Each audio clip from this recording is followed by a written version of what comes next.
নমস্কাৰ সকলোকে জন্মাষ্টমীৰ আন্তৰিক শুভকামনা জ্ঞাপন কৰি আজিৰ ভিডিঅটো আৰম্ভ কৰিছো।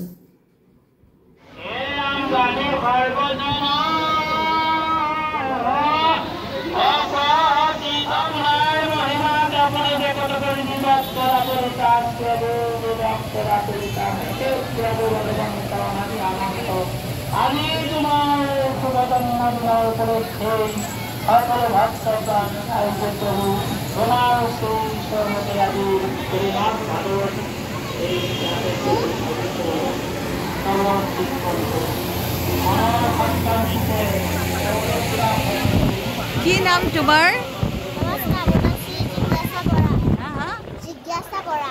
জিজ্ঞাসা বৰা। কৃষ্ণ ফুলাই আহিছা ন? কোনে সজাই দিছে তোমাক? মায়ে সজাই দিছে ন? ধুনীয়া লাগিছে। বা চাও ইমান মৰম লাগিছে। তোমাৰ নামটো কি? নমস্কাৰ, মোৰ নাম শ্যামলিকা মহন্ত। শ্যামন্ত মহন্ত। বা ধুনীয়া লাগিছে। স্কুল গৈছা তুমি? কিমান ক্লাছ? কেজিবি। কেজিবি।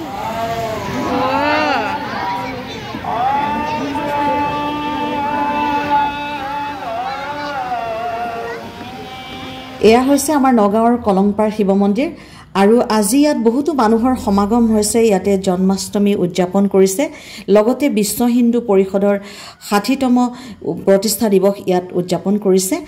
গতিকে বহুতো মানুহৰ সমাগম হৈছে। দেখিছে ভকত স্বজনে নাম প্ৰসংগ কৰিছে আৰু কণ কণ শিশুসকলৰ মাজত শ্ৰীকৃষ্ণ ৰাধাৰ সাজসজ্জাৰ প্ৰতিযোগিতা পাতিছে। আৰু এয়া চাওকচোন কণ কণ শিশুসকল।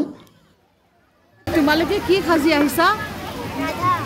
তুমি ৰাধা সাজি আহিছা? কি নাম?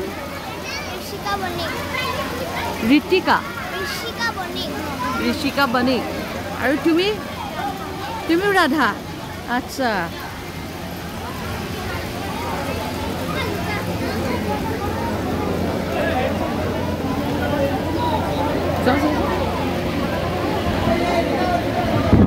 আচ্ছা, ইমান ধুনীয়া কৃষ্ণ সাজিছে। কৃষ্ণ নেকি?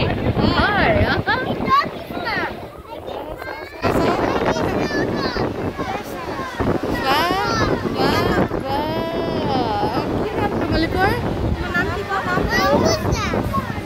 কণ অংকুশ দাস। আচ্ছা, কি নাম? বিবেক। আচ্ছা, গুড বয়। বিবেক কি?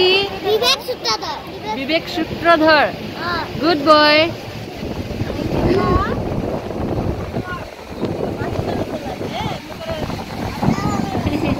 আপনার দৰা